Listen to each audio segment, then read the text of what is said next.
What's up, my friends? Welcome to this episode of the Whole Health of Rob Carney podcast. So, this is a platform to connect with and share the stories of health professionals, personal development leaders, and health entrepreneurs who are making an impact in the world. So, today we have our guest, Isabelle Wellman. So, if you haven't seen the astrology reading that Isabelle and myself did, I'll put that link in the description box here.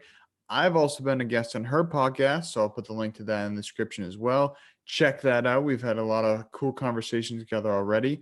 But if you don't know who she is, Isabelle is, like I said, fellow podcaster of Incredibelle Conversations. She's a certified personal trainer. She has 200 hours as a registered yoga teacher. She is an astrologist, a certified ski and snowboard instructor, a writer, and a Kangen Water distributor.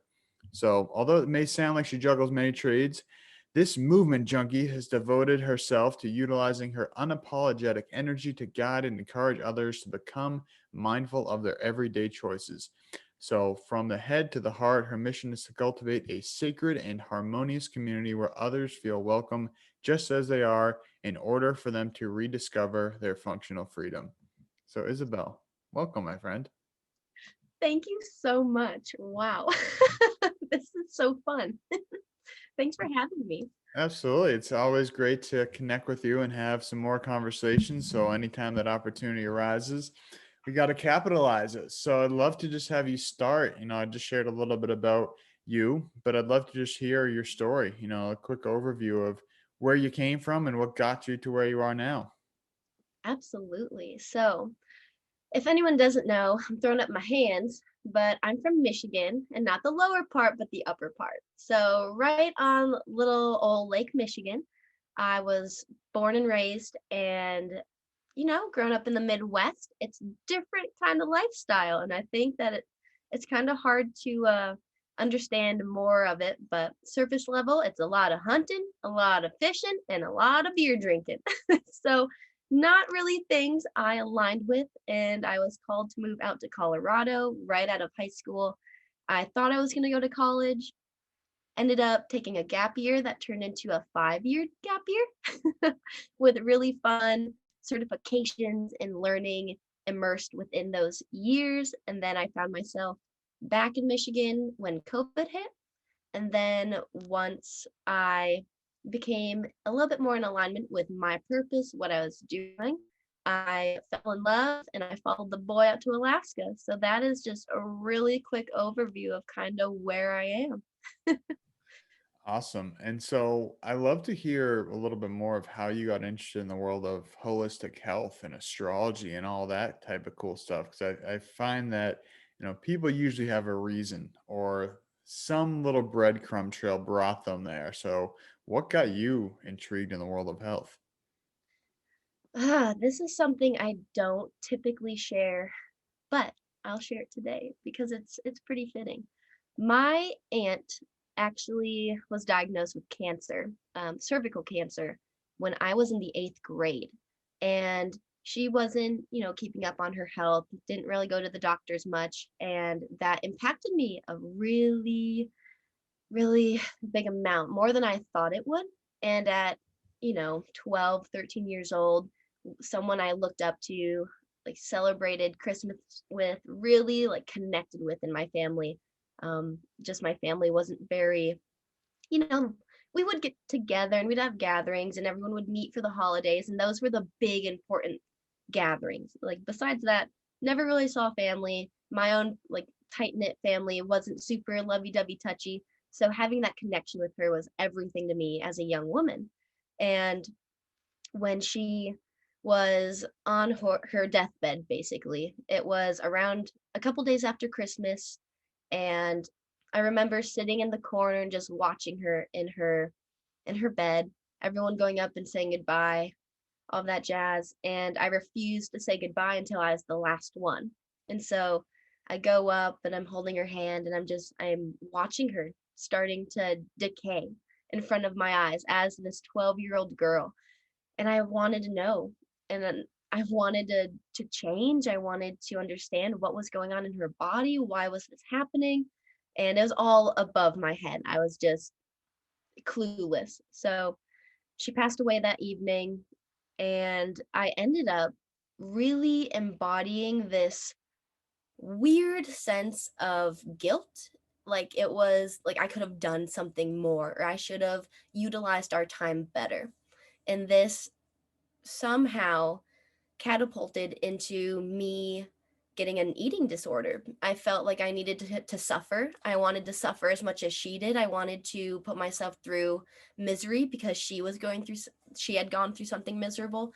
And in my like very twisted 13, 14-year-old brain, this was the only way I could do that. And then I started to actually like self-harm during this time as well. So just a lot of negativity for like a freshman at this time in my life, which was bizarre. And no one knew about it. I would hide away in my room, play music really loud, and I'd just get after it. And then I'd wear bracelets, wear long sleeves. I'd do all the things you do when you don't want people to know you're suffering. It was a very internalized, dark time as a young woman, and not having anyone to go to and talk to about it was really tough. And the only reason anyone really found out about it was because at lunch, I would eat the few things at the table. You know, you have your table you sit at with your friends. And then I would run off to the bathroom before the lunch bell would go off, and I would binge. I'd puke. I'd get out of my system. And one day, my two friends, like my two best friends at the time, they followed me and they heard me. And I heard one of them gasp and start crying and run out of the bathroom. And the other friend was like, Isabelle, what are you doing? And that was the start of like, whoa, what am I doing? Like that realization kind of hit me a little bit. And then it was this cycle of eating more, trying to be better because I didn't want to go off to a rehab at such a young age. Having those conversations with my parents was tough at the time, and still wanting to, find a better way to be healthy, to better myself. And then I got into bodybuilding, and I was a really strict runner at the time. I'd been running since, like 10 years old in cross country and doing all the meets. And then instead of being in this eating disorder place, I began to be in this overactive, hyperactive human stage. So I would run 10 miles a day. I would do 2 a days. I'd work out in between. I made sure that I was always doing. I did not understand what not doing was. I didn't understand how to sit still, basically, which was a blessing and a curse. And so, as the years went on, I figured out how to balance this, and I realized I can't keep doing this to my body. I can't keep pounding my joints in gymnastics. I can't keep lifting weights until I'm so sore I can't walk. I can't snowboard until I just crash and have bruises all over my body. Like, this is not sustainable. So when I was a senior, like it took all the way until senior year until one of my teachers created this program called Wender Workouts. And he taught us proper nutrition, proper recovery, proper weightlifting. And it changed my mind. It got me into a community of like 8 of us that were super tight knit, supportive, encouraging. And that was the flip. I was like, whoa, there's so much more. And that was the first time I'd ever gotten introduced to yoga. So with this, I'm now in this stage of my life where I want to discover yoga deeper. I want to understand the insight behind it, not just the postures itself. And I didn't know where to go for that. So in my brain at this time, I'm thinking, well, I can go to college or I can explore a different option. And it was between Florida and Colorado at the time. So I chose Colorado. It was more mountainous, beautiful.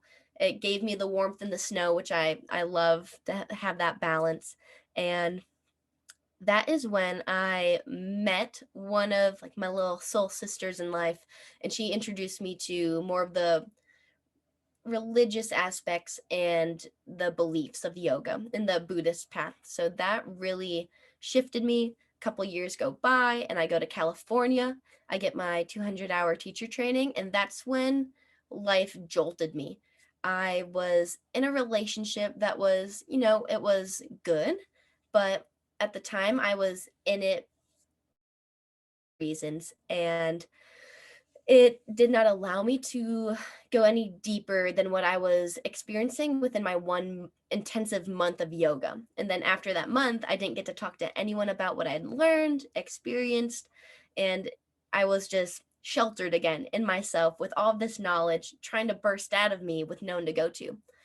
So 2017, that happened. And then we flash forward to 2019, 2020, and I meet one of my best friends to this day, and we met at a coffee shop working the same job, and she is the one who like blossomed my feminine voice and my kundalini energy and just the religious aspects of this practice way more. And we actually had to have these heart-to-heart talks that I'd never had with a woman in my life. And she was a vegan at the time, and showing me the ropes on why she was doing it, what reasons, how it affected her body differently. And that is when it really became prominent in my space that I needed to treat myself better. Like, I was doing the recovery, I was doing the yoga, I was doing the physical work in that sense, but now I needed to bring it internally. And it really showed in the summer of 2020 after I went back to Michigan and I was eating a lot of meat again. I was kind of flourishing. I was treating this homestay like a vacation. And when I moved to Alaska, I was getting intense UTIs, yeast infections, bacterial vaginosis, like all of these terrible woman things. And because I was in this spiritual awakening, so to say, where I was heavily doing self development, heavily understanding who I am, what I want, what my expectations were, how to let go of all of those self self taught and self um, just what you learn over your lifetime from different people who influence you. You start to discover a lot of it doesn't make sense and a lot of it doesn't add up. And so once I realized these things, my body caught up with me and it said, yo, you got a IUD inside of you that was put in after I received a abortion that I never got to talk to anyone about until I met this said friend. And like, that feminine power was coming out of me, and needless to say, my body was purging. It was saying, you need to get healthy, you need to change your diet, you need to change your lifestyle, you need to change your thinking. And boom, I did it all. I started to eliminate foods. I started to get to the bottom of it because I was going to the hospital or the ER or the urgent care every month, same medication over and over. My bacteria was eating itself and unable to support my body because those sugars that were in my body were getting reactivated, not getting the healing nutrients because everything is just trying to kill everything inside my little stomach and my microbiome. And so I finally just stopped. I changed my diet, and that has shaken my world. So, long story short, I went from this eating disorder to this yogic practice to understanding who I was to the food and the water and the underlying what the fuel is. So, long story short, that was how I really got into the holistic wellness and awareness. Wonderful. Wow. Powerful story. And, it's not uncommon that we tend to have some level of self sabotage, regardless of how deep we dive into that or not. A lot of us have that. And even to this day, there's times where I know I should do something that'll be beneficial for me and I still resist it. Or there's times where I know I should do something that'll be beneficial for me and I do the opposite. And, I think part of that is having the struggle. So sometimes we find reasons to make our lives more difficult than they need to be. And part of that, I believe, is that, many of us, we're not fighting for survival anymore. We're not fighting to hunt for our food, to grow our food, to fight the elements of nature. So oftentimes our brain wants these challenges, but rather than seeking out a healthy option, sometimes we self sabotage with things that are not healthy to get that chemical response of overcoming a challenge. You know, and again, these can be in healthy ways or unhealthy ways. And then got something with like exercise, like you mentioned. running yourself into the ground, you get that high, like, oh yeah, like especially when you're running, like the whole runner's high. I'm doing good for my body. I'm beating it to the ground. No pain, no gain. All these little sayings that we tell ourselves to keep going, and then we wake up and then do it again, even though our body's screaming at us not to. But I'm a warrior. I push through the pain. Keep going. Like whatever we say to manipulate ourselves, it feels good on a mental level, and it's like a mental masturbation that we do to ourselves. We make ourselves feel good by doing things that are actually bad for our body. So I always think that that's an interesting piece that once we can recognize, and in your case, your friend saying, what are you doing? Sometimes it takes like a shock to the system, be like, whoa, what am I doing? Why am I doing this? Like, what is this accomplishing?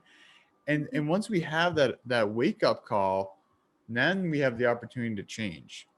And like you said, you were focusing on the outside but neglecting the inside, and then you started focusing on the inside.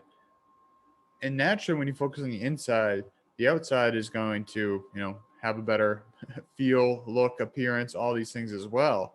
So I think it's really important what you touched on there with the microbiome, that our gut is responsible for so many different, I can't even, just about everything in our life revolves around our microbiome. If we can't digest, assimilate, and eliminate our food, you could be eating the best food on the planet. You could be paying $100 for a bushel of biodynamically grown kale, but if you can't consume it, what's the point?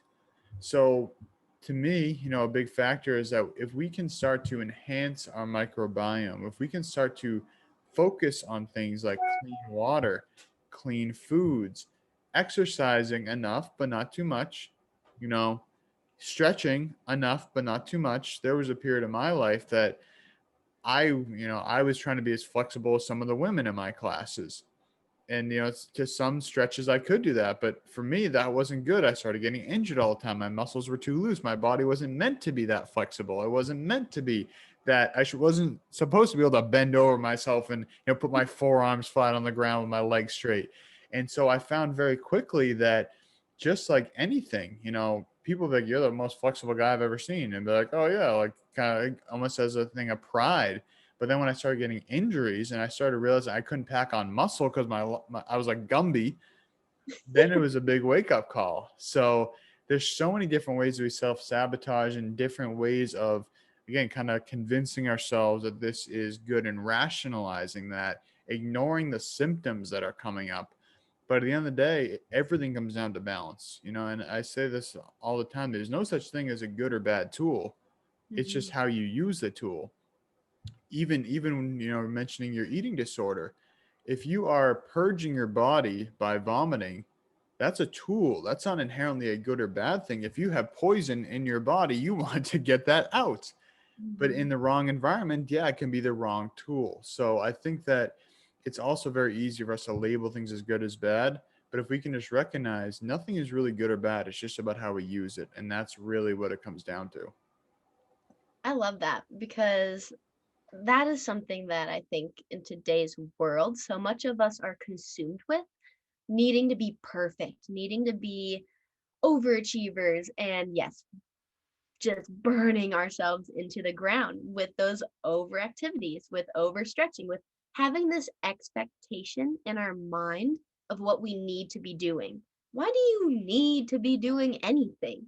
And why is that your purpose? Like, what is the actual remedy behind that? That's such a huge thing when it comes to our society these days, especially because we all have a little bit of that instant gratification bug flown around in us. We want to see the results now. We wanted to see the results yesterday. And that's just not how the world works. And so when you in this, like right now personally, I'm seeing this split in our society. I see this split in the sense of people who are looking at their lives, looking at time as this limitless object. There's really no such thing as time. It's something we've made up to put order and structure to life because we're humans. That's what we do. We have to have we create really silly things. But in reality, if you had no time limit, what would you do with your time? Like, what would you do with your life? And I think so many people get caught up with thinking that they're going to run out of time, that they don't have enough time to do the things that they want to do every day. Like, I want to work out and I want to meditate and I want to play with my dogs, but I need to work. I don't have the time. Actually, if you would just put your phone down and not be on Instagram scrolling for half an hour or whatever you like to do on your phone, maybe it's a little Pornhub, maybe it's a little bit of Facebook. I don't know what you fancy, but there's a lot of different things that we can waste our time on. And that's where we get in this really toxic and addictive mindset of, I need a detox from Instagram. That's the silliest shit I've ever heard of. And I'm a victim of saying, like, I needed to take a 10-day detox. Like, okay, no, that's just poor use of your time. That's procrastination. Why are you doing those things? What are you avoiding? And how could you better assess your situation?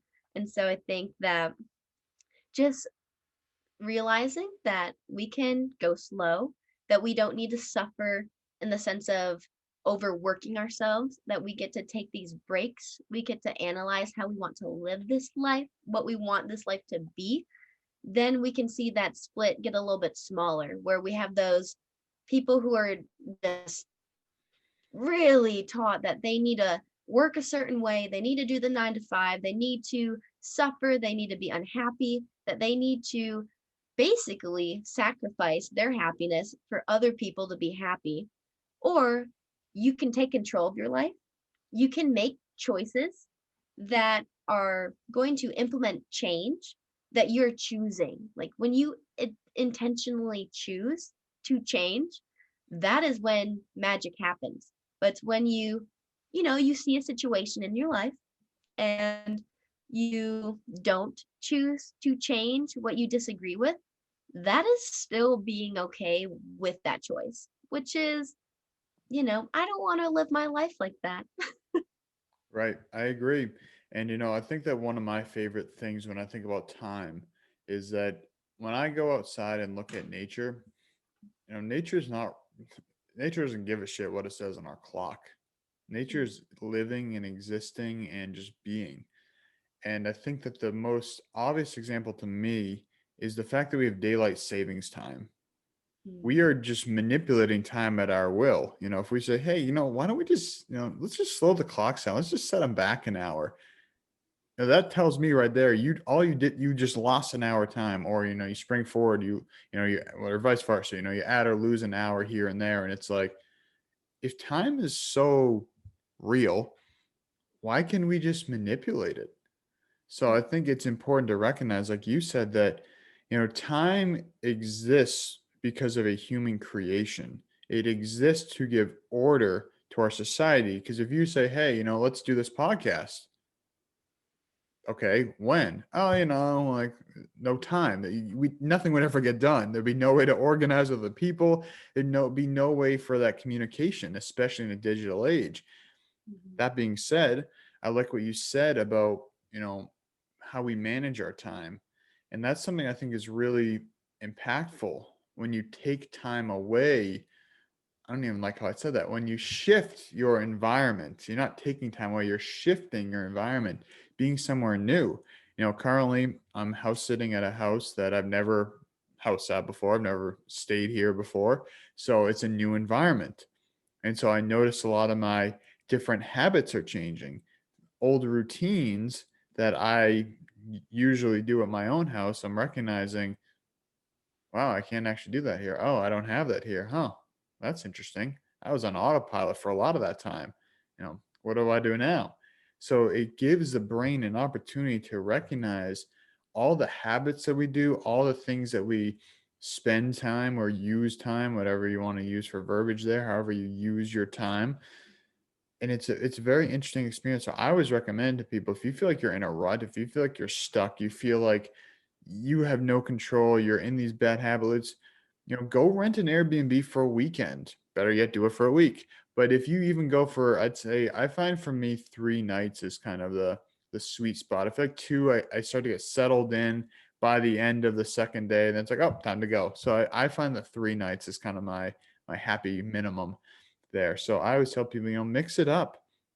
And I like what you said about making changes. And, if you're choosing to make a choice, that's a choice. And also, choosing not to change is also a choice. We sometimes we don't think of that as a choice, but if we are not changing anything, that's also a choice. So for me, I like to mix things up as best I can. Even thinking about my daily walks, I usually go to the same place back home. So the other day I went for a walk down the street that, I've never gone in that direction. Why? Just to mix it up. And it was like, oh, this is actually a nice walk. Usually like to be, in nature as opposed to on the street, but sometimes just being on the road, is a different experience. So, my main point with this little tangent here is, use our time how we want to, how benefits us. Make the choice to shake up your environment and make the changes that will enhance your lifestyle. And like you said, it doesn't be anything crazy, but if you take away 30 minutes of Instagram scrolling and replace that with, say, 30 minutes of walking, 30 minutes of sitting on the sun, 30 minutes of, something else, that's a big difference. And that's, what, 1/48th of your day. Hmm. That's 2%. It doesn't seem like a lot, but if you change 2% a day, that's a big difference in the long run. And that's the scariest thing right there. I love, like, talking about time. I love this conversation because so many people are scared of running out of time. But at the same time, like you said, if you change that 2%, you change that 30 minutes to anything else, your life is going to change drastically. And I love your comment about changing your routine of your walk. I do that same thing, like with the dogs. I go out, I go down the street, I go up the street, and I go around the hill, and I'm back home.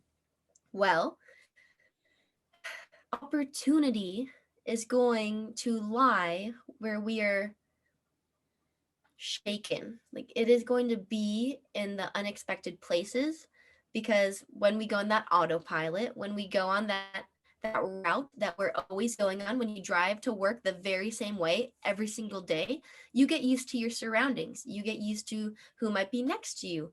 But if you change that environment, if you change your route, if you change how you look at life as you're going into the grocery store, what you're going to buy in the grocery store, how it's going to affect you in that day, affect your time, affect whatever else, that is going to allow you to be more aware and more present with your own mind, with your own habits. And I think that's kind of where people get stuck. They think, oh, I'm going to, like, 2021 is here. I have my New Year goals. I'm going to crush it. Well, you get about 2 weeks in, and where the hell did those goals go? Like, how did you expect yourself to maintain these changes if you were doing the exact same routine? So I love that you bring up that shift in life, because when we can shift literally everything, our systems, those structures, we shift the time gained or time lost with our really ridiculous human creation of savings time, daylight savings time, like that's going to affect us. So it's all about how we allow that awareness to affect us, which I really, really enjoy. And a quick little quote I have on this little tangent I just went on by Arnold Bennett is, "We shall never have more time. We have and have always had all the time there is. No object is served in waiting until next week or even until tomorrow. Keep going day in and day out. Concentrate on something useful. Having decided to achieve a task, achieve it at all costs."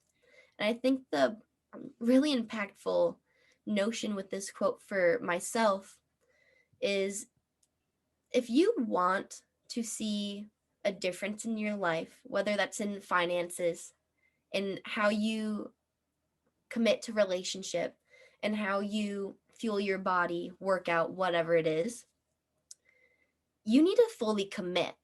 And I think that's a question right now that a lot of people are teetering on. Like, what do you fully commit to in your life? I love it. Yeah, and that's a beautiful quote. And I'm going to get into some astrology in a minute here, but just to kind of wrap up this topic we're talking about, you know, when you think about New Year's resolutions, and I was recently working with a client, and she had lost a lot of weight and then gained a lot of it back. Mhm. So, and her goal is to lose more weight, lose that weight back again. And I told her, your problem isn't that you don't know how to lose weight. You do know how to lose weight. You just need to learn how to maintain a healthy weight. And what that comes down to is changing your lifestyle, changing your habits, changing your daily actions, because clearly you have the mental fortitude, you have the knowledge, you have the experience to be able to lose weight. But if you haven't shifted your lifestyle, if you're going on like a diet or a 90-day whatever, without the commitment to the long term, that's not sustainable. So I think that that's an interesting, thing I like to tell people with New Year's resolutions. It's not about the goal. It's about the person you become on track to the goal. If you want to be someone who loses 60 pounds, all right, you need to live the lifestyle of someone at that healthy weight. Not live the lifestyle of someone losing 60 pounds. Live the lifestyle. Let's say if you're 100, let's say you're 200 pounds, you want to get down to 140. You need to live the lifestyle of someone who's 140 pounds. Embody that lifestyle, not continue the lifestyle of someone who's 200 pounds trying to lose weight. And that's really what it comes down to is we need to get our lifestyle factors in check. So, kind of shifting, I think you said there's a lot of big shifts happening or a lot of big changes.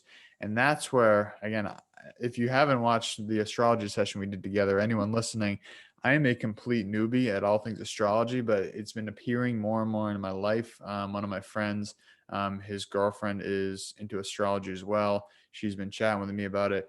Isabelle popped up in my life. She talks about it, obviously. So I want to hear, and I've just been diving more into it. I'm going down a rabbit hole now of astrology. So I just want to learn more. But I'd love to have you share, some of the shifts that are going on in our consciousness as human beings right now. I know that there's a lot of shifts going on. So I'd love to just have you share that with the people.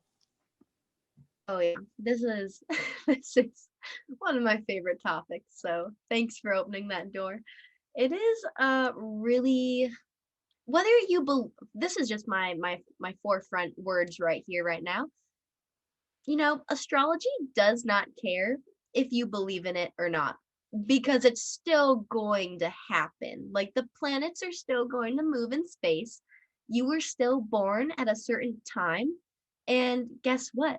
The planets were in a certain spot when you were born. So, with that foreword out there, when we have this idea of astrology, it's not to, look in the newspaper, read the horoscope, and go, I'm a Cancer. I'm a son of a bitch because I cry all the time. Like, okay, that just means that you might be a little bit more sensitive. But your sun sign, which is what usually, that's what people are familiar with, that's just one of the very many things that we get to dive into with astrology, which is so much fun. And on a conscious collective level, we have our Saturn, our Jupiter, and I think like one or two more planets. I haven't looked at the chart today, in Aquarius right now. And if you've, been on social media, if you're into any sort of astrology at all, you've probably have heard that there's this Aquarian age going on. Well, what does that mean? Well, this Aquarian age, it's when we have the planet of Saturn, which is our karma.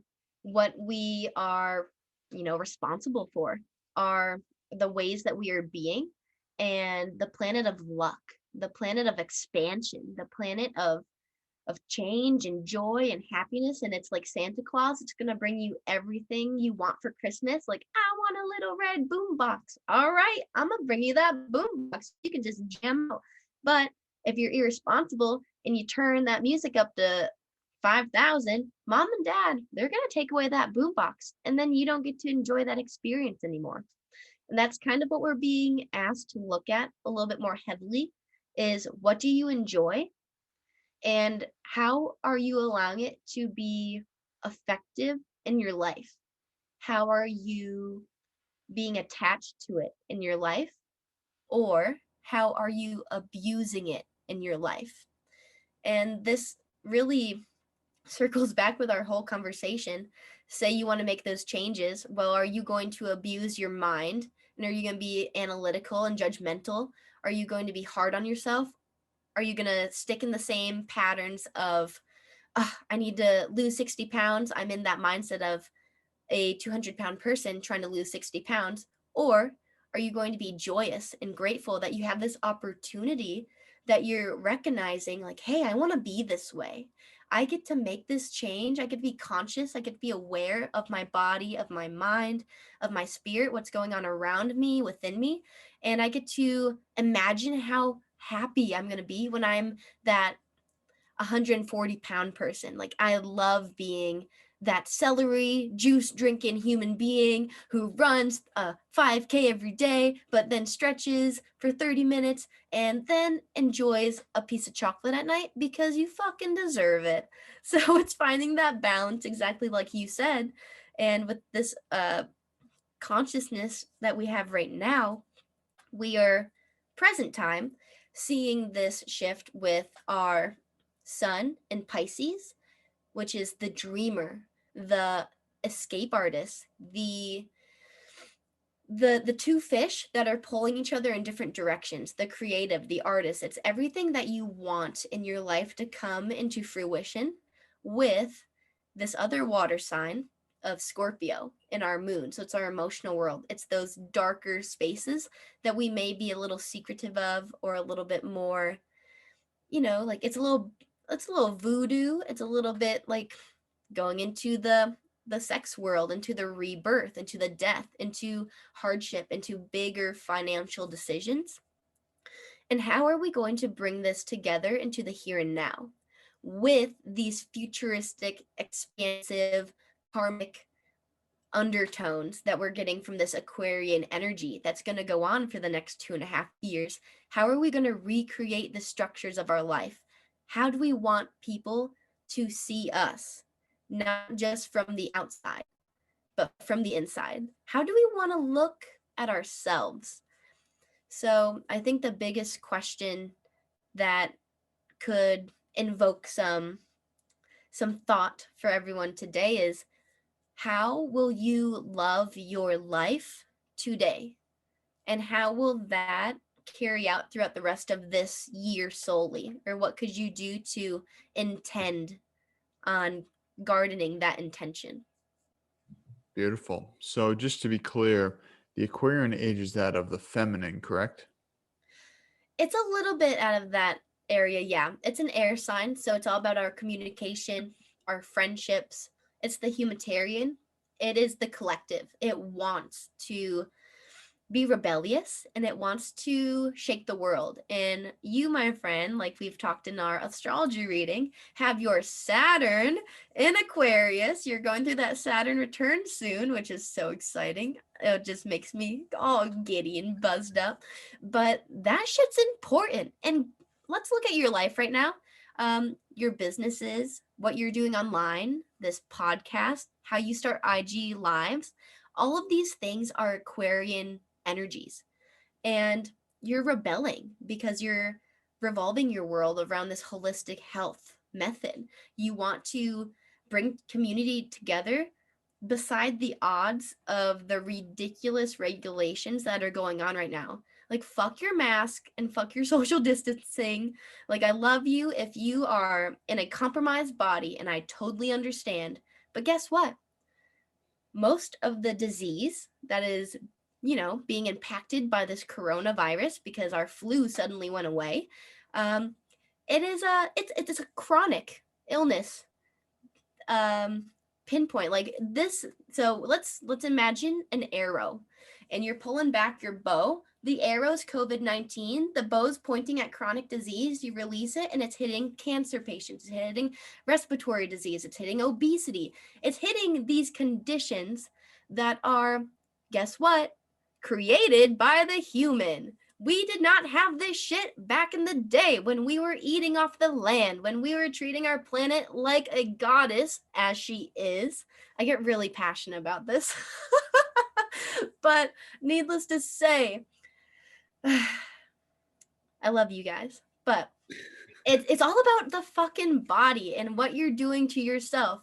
If you think it's unfair that life is treating you like a little rag doll and it's tossing you all around, it's a really good indicator there's something that you are not following in your life. It's a really great indication that you are denying yourself of the truth that you want to live because you are trying to make other people happy. You are trying to be in a relationship that does not serve you. You are trying to work a job to make money a certain way because mom, dad, grandpa, grandma, they all did the same damn thing.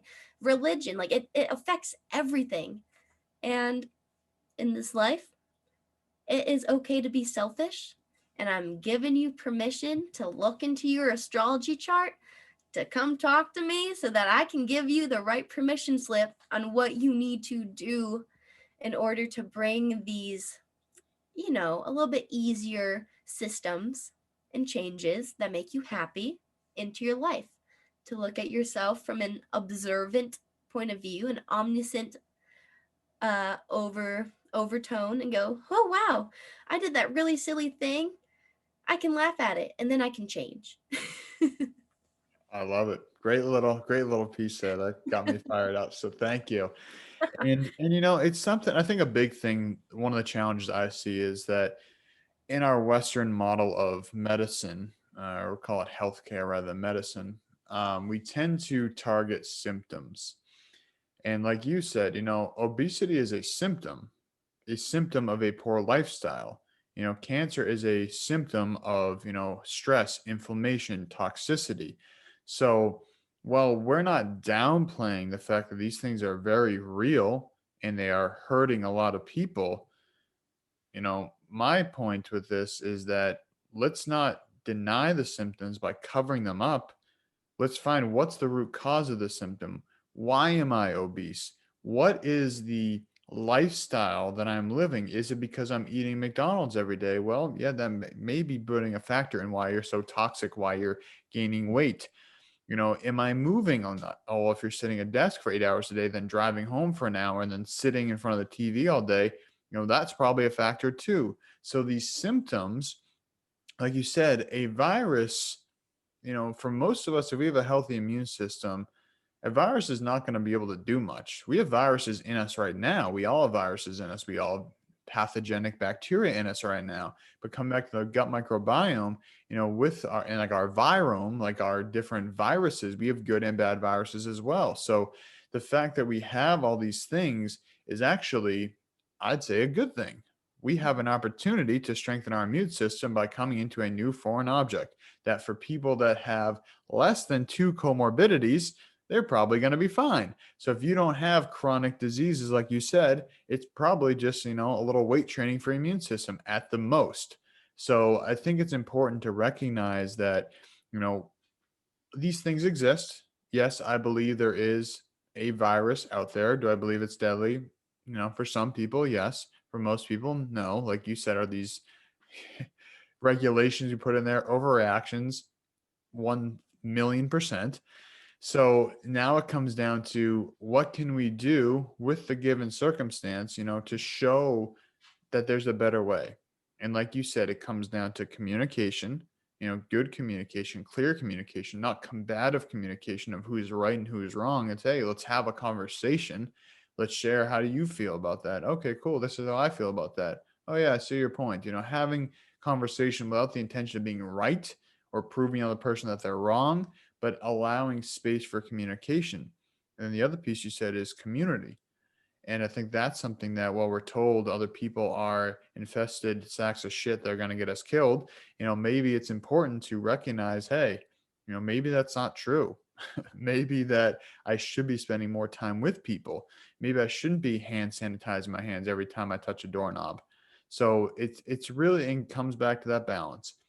For me, I use hand sanitizer. If I touch something that I think could seriously damage my body, I may use hand sanitizer if that's the only thing available. But if I have the option between soap and water or hand sanitizer, you won't catch me alive using hand sanitizer, killing all the good microbiomes on my, or the good bacteria on my hands. So at the end of the day, I think it just comes down to, being smart and also recognizing that if we're putting our body into a state of stress and fear, that's the worst thing that we can do, worse than just about any virus that's out there. So we went down a rabbit hole that I didn't intend to go down, but it needed to be said. So I'm glad that we directed it there. But, I'd love to kind of just transition back to the current age of astrology that we're in with the age of Aquarius and all these things that we've talked about. So, something in my own personal experience, I've been finding a lot of resistance the past couple of weeks to working as much as I once did. The past week and a half, really, I've been really just binging reading, and I haven't consistently read in months. But, and part of me is shaming myself for not working as much as I do or I used to. And then the other part of me is like, hey, buddy, this is your sign to slow the fuck down. And if the books are calling you, go with the books. That's still working. That's working on yourself. That's working on re-upping your knowledge, your wisdom. So I'd love to just kind of hear what you are finding with people in terms of any shifts that they're feeling, like, not wanting to work as much, wanting to connect more with nature, have more communication, more community. What are some things that you're noticing that the general population is kind of shifting towards or away from? Ooh, that's a good question. Let me gather some thoughts on that one. For our overall community, wow, I really feel like the blindfolds are coming off in the sense of who is in charge, these quote air quotations leaders, and how much power we're putting into them. Because realistically, these people of power only really have power because we are being irresponsible as individuals in our communities and relying on them. If this is a great question, if you were to get thrown out into the wilderness for 10 days, would you survive? That question right there, I can't, I cannot, I cannot make that more prominent than what it sounds like. It is if you could not survive by yourself in the wilderness for 10 days, whether you're thrown out in the Alaska wilderness right now with, proper clothing in the snow, or you're in California, you're in the Mojave Desert. I probably said that wrong, but hot place, and you're with the proper clothing, but nothing else. How would you survive?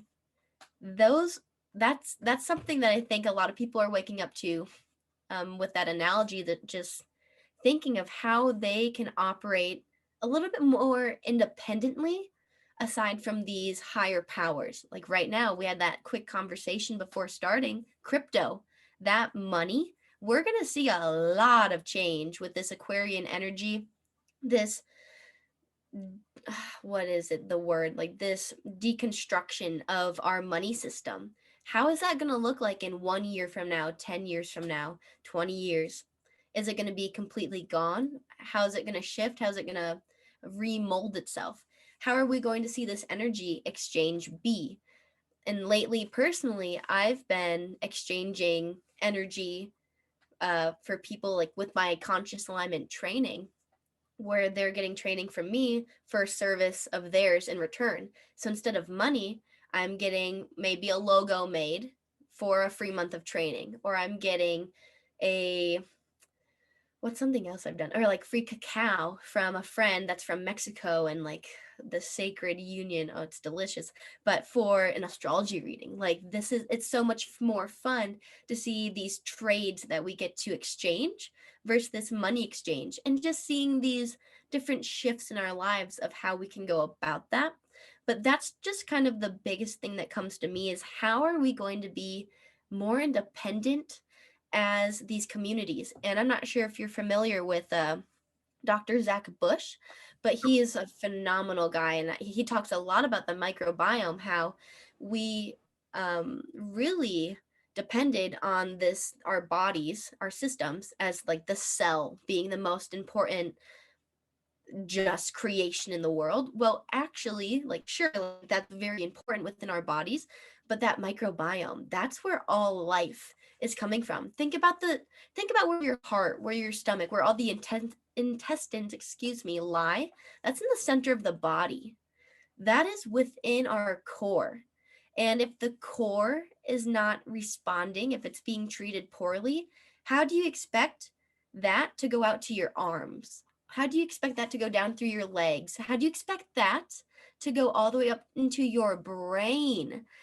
If we are not treating that inner world, that core, as healthy as we can with some audacity, if we are just throwing acid in our body with that $7 cup of coffee from fucking Starbucks in the morning, I won't get on that tangent. Please buy local.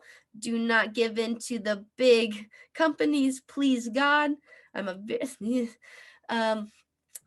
We can, you know, have a better system if we just learn to balance that coffee intake with maybe a different ritual. Like we've talked about before, you like to do a couple days in between your coffee drinking, or you'll add some fats to your coffee to make it a little bit easier to digest. You'll add some collagen, you'll add some good nutrients to that warm cup of bloody black juice that we all love. I'm obsessed with it. But if we do not balance, it can find us in a really terrible space. And it doesn't just affect that core, it affects all bits and pieces of our bodies. So, with all of that said, how can we begin to become more independent?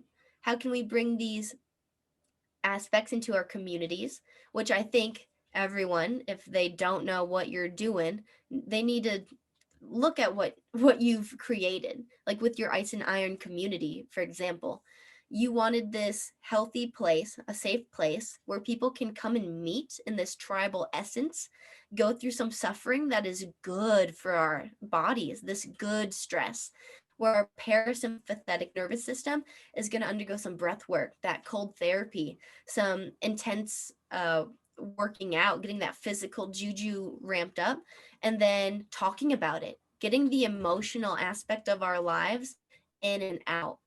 And that is something that takes anywhere from 2 hours of your day to 4 hours. Maybe you have half an hour. Okay.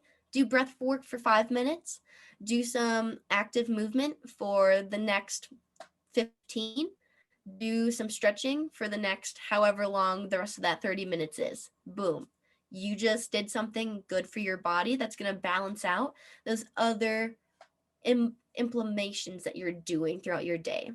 So I think that as a consciousness, as our collective communities, it is finding independency within ourselves, coming together, and figuring out how we can rely on one another versus a couple few who are, air quotations, are leaders.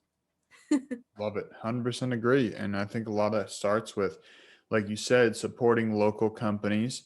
And I think it's also, like you said, doing trades, doing bartering. Because if I'm paying you, let's say $100 for a astrology reading, then you're paying me $100 for holistic lifestyle coaching, and then we're paying taxes on that, why not just trade the service? Because then there's no middleman. Why do we need a middleman if our services cost the same amount, or we value them the same amount? And even if they're not the same dollar amount, if we value them the same, it doesn't matter what the dollar amount is.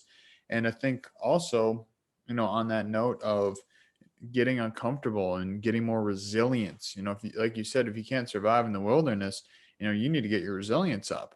And kind of coming full circle with our conversation, and we talked about self-sabotage earlier, is that one thing that we notice at Ice and Iron, we have a lot of people who are going through recovery of, drug recovery, former addicts, and people, whether it's alcohol or, harder street drugs.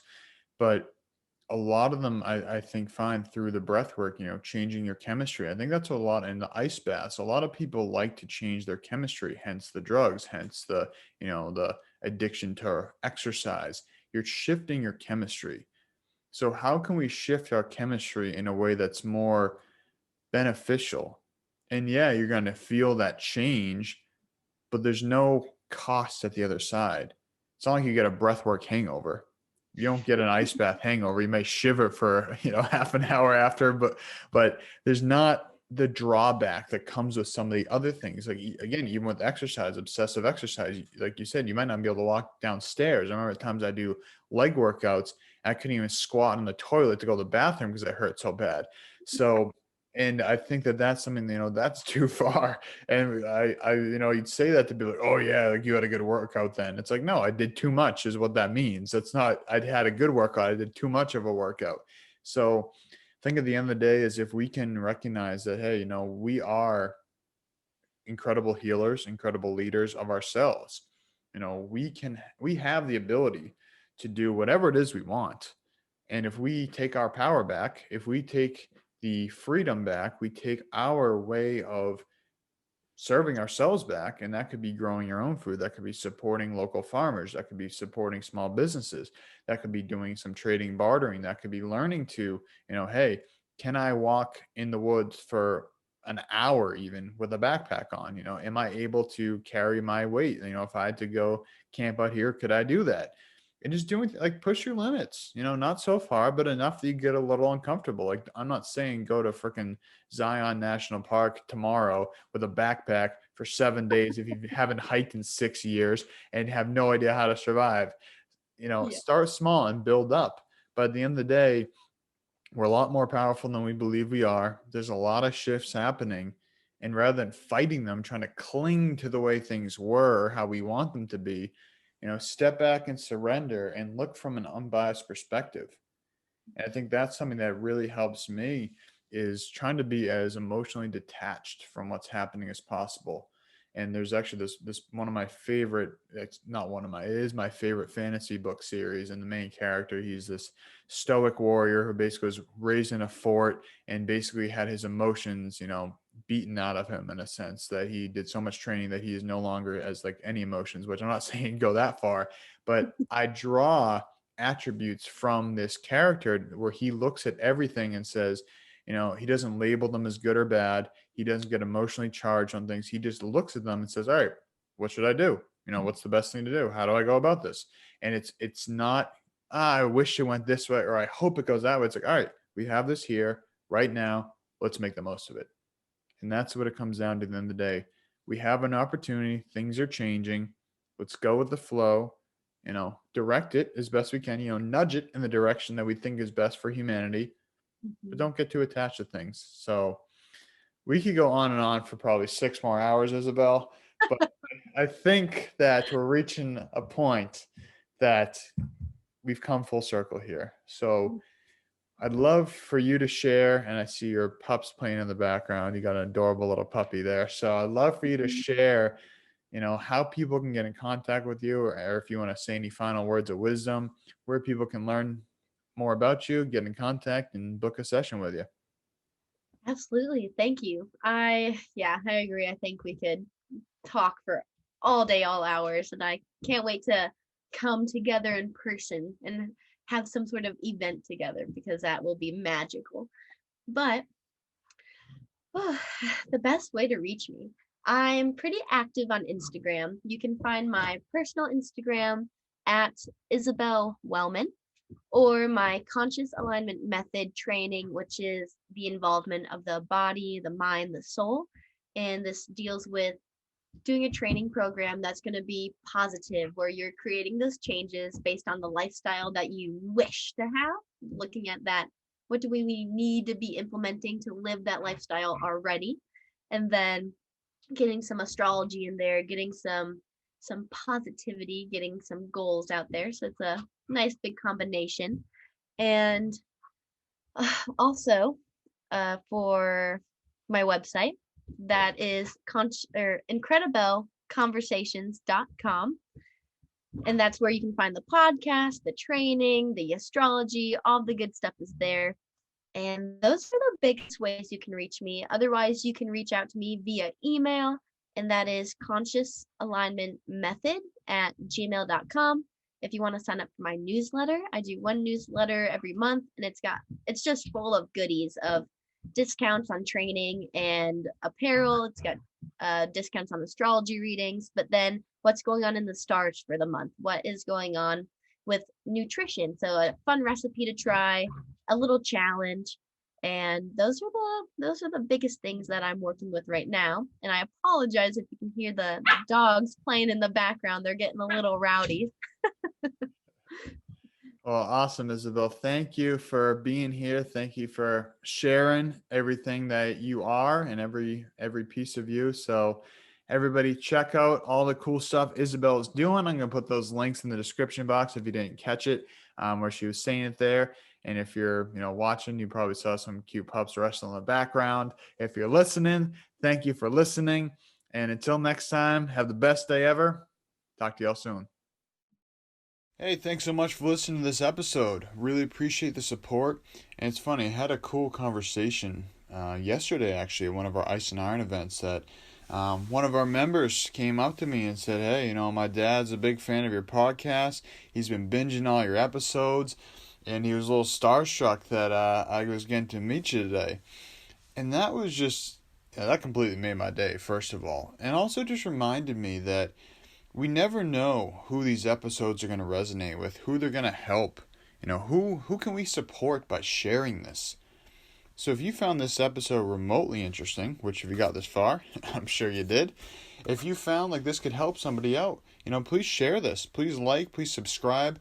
Do anything that we can to really spread the message of health and wellness and just make this world a bit of a happier place, one step at a time.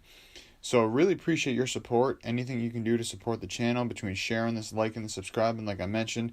We're also checking out some of our Superfood sponsors, and I'll put those in the link below. And I'm sure if you follow me, you follow anyone in our Wellness Warrior squad, you're seeing the AppleBerry PowerShake, and that's a really powerful product. Basically, it's a blend of superfoods.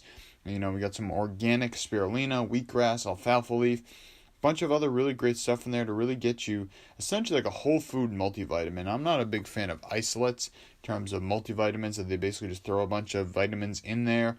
A lot of them are fat soluble vitamins that if you don't have fat in there, you're actually not absorbing them. So what I love about the Power Shake is that it has some rice bran solubles in there, which gives it a good amount of fat and also fiber. So you're really able to absorb everything that's in there. So if you go to the link in my description box here, I'm going to put that in there. The Purium Greens is what the title will be called. And you can save $50 in your first order. So, and if you want to really bump that up, you can go to the Daily Core 4, which is a great pack as well, as you've heard me talk about in many other episodes. That consists of the Power Shake, the Super Amino 23s, the pre-digested vegan amino acids. Got the Apothecary Tart Cherry Juice, which is an anti-inflammatory, natural melatonin, and lots of antioxidants. And then the Biomedic to remove glyphosate from the gut. And as we enter the springtime, people are going to be spraying those pesticides out there. So this is a great time to get on top of your game, your health game, and you can use the discount code NUTRITION to save $50 or 25% off whatever the greater savings is on your Purium health products. So once again, thank you so much for your support. Have the best day ever, and I'll talk to you soon.